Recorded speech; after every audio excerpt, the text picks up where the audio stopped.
Hello and अस्सलाम वालेकुम। आज बहुत ही खूबसूरत और ब्राइट दिन है और हमारे यहाँ टेम्परेचर 9, 16 और 20 डिग्रीज़ पर फ्लक्चुएट कर रहा है।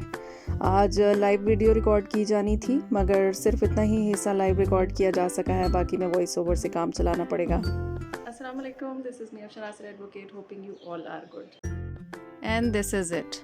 Anyway, this is my favourite spot of the house these days. और जनाब, ये हमारी लेटेस्ट बुक्स आ चुकी हैं। I just wanted to give you an introduction कि एक केस के लिए हमें कितनी एफर्ट्स लगानी पड़ती हैं। हमारा काम हार्ड वर्क और स्मार्ट वर्क का कॉम्बिनेशन है, मगर मैं उससे पहले आपको ये बताऊंगी कि मैंने आपसे कहा कि this is my favourite spot of the house these days. उसकी वजह क्या है? ये हमारा सन पोर्च है और यहाँ पर 0 डिग्रीज़ और 1 डिग्रीज़ जैसे सिवियर वेदर कंडीशन से बचाने के लिए इन प्लांट्स को यहाँ सबको इकट्ठा करके रखा हुआ है और आजकल ये हमारा फेवरेट स्पॉट है। ये सिर्फ वो प्लांट्स हैं जो वेदर से अफेक्ट होते हैं और कुछ दिनों में इनको अपनी अपनी रिक्वायरमेंट्स के हिसाब से बखेर दिया जाएगा, इसलिए मैं आपको अपनी कैक्टस और सक्यूलेंट की जो कलेक्शन है वो दिखाना चाहती थी। वैसे तो हम सब प्लांट लवर्स हैं, मगर सक्यूलेंट और cactuses are my personal collection. ये बहुत ही लो मेंटेनेंस प्लांट्स हैं, तो ऐसा नहीं है कि लॉयर्स बहुत रोबोटिक होते हैं, उनके बारे में एक कॉन्सेप्ट जो ये बना हुआ है, ऐसा नहीं है। We love many other things, we have many other passions. I love my cactuses, I love my succulents, I love these palms and I love this बतख, कछुआ and bird house as well. और जनाब, ये latest judgments की books binding form के अंदर हमारे पास आ चुकी हैं। वैसे तो हमने इनको गो थ्रू कर लिया होता है क्योंकि इनको हर महीने हम ख़रीदते हैं। जो भी हर महीने की जजमेंट्स होती हैं उनका एक मैगज़ीन हर महीने हम ख़रीदते हैं। फिर मंथली मैगज़ीन्स पब्लिशर्स के पास वापस जाते हैं और इस तरह बाइंडिंग फॉर्म के अंदर आते हैं और हमारी लाइब्रेरीज़ का हिस्सा बन जाते हैं। ये PLD है, यानी कि ऑल पाकिस्तान लीगल डिसीजंस। ये PCRLJ है, यानी कि पाकिस्तान क्रिमिनल लॉ जर्नल। ये SCMR की सीरीज़ है, यानी कि सुप्रीम कोर्ट मंथली रिव्यू। ये मैगज़ीन्स और भी बहुत सारे नामों के साथ आते हैं मुख्तलिफ़ पब्लिकेशन हाउसेस से। वो कला अपनी कन्वीनियंस के हिसाब से जिस साइट पे उनकी प्रैक्टिस ज़्यादा है वो ख़रीद लेते हैं, क्योंकि ये जानना कि लेटेस्ट जजमेंट्स और डिसीजंस कोर्ट्स ने क्या दिए हैं ये हमारे लिए बहुत ही अहम होता है। और उसके बाद ये बुक्स हमारी लाइब्रेरीज़ का हिस्सा बन जाती हैं। वकला की लाइब्रेरीज़ बड़ी ही खूबसूरत और कलर कोऑर्डिनेटेड होती हैं।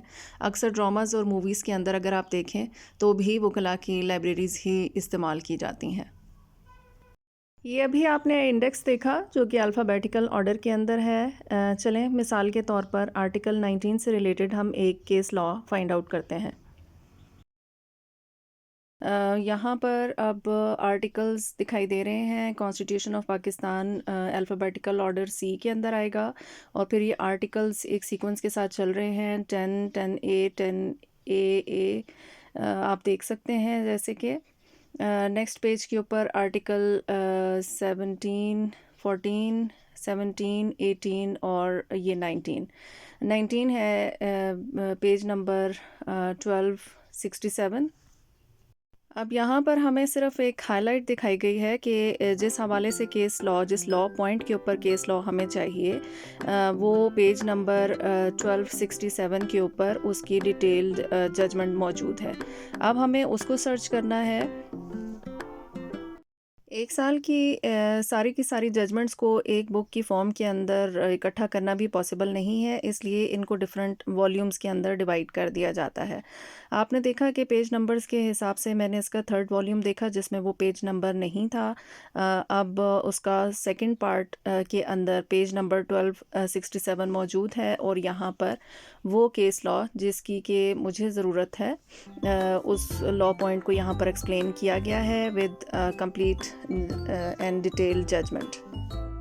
ये वो रिसर्च है जो किसी भी वकील के लिए बहुत ज़्यादा अहमियत रखती है। अपने केस को स्ट्रॉन्ग बनाने के लिए हमें पिछले कई सालों का जो भी एडिशंस हैं उनके तमाम के तमाम वॉल्यूम्स देखने पड़ते हैं, क्योंकि केसेस के अंदर एक नहीं कई लॉ पॉइंट्स इन्वॉल्व होते हैं और हर लॉ पॉइंट के ऊपर हमें इसी तरह से रिसर्च करनी पड़ती है। लॉ को लॉर्ड्स और नोबल्स का प्रोफेशन कहा जाता है क्योंकि लोग आपको सूट बूट में अपने हाई फाई चेम्बर्स में बैठा हुआ देखते हैं, मगर जैसे कि हर चीज़ की एक कीमत होती है, नवाब बनने के लिए भी you have to pay a price in the shape of time, hard work and amount of pressure you take. अगर अपने लिए कोई मकाम हासिल करना है तो आपको हार्ड वर्क तो करना पड़ेगा। एक केस लॉ सर्च करने के लिए मुझे इतनी किताबें खोलनी पड़ी और अक्सर केसेस के अंदर एक से ज़्यादा लॉ पॉइंट्स इन्वॉल्व होते हैं जिनके लिए हमें उतनी ही रिसर्च करनी पड़ती है, मगर आहिस्ता आहिस्ता ये सब बहुत अच्छा और आसान लगने लगता है। आज के लिए इतना ही काफ़ी है। सी यू सून। अल्लाह हाफिज़।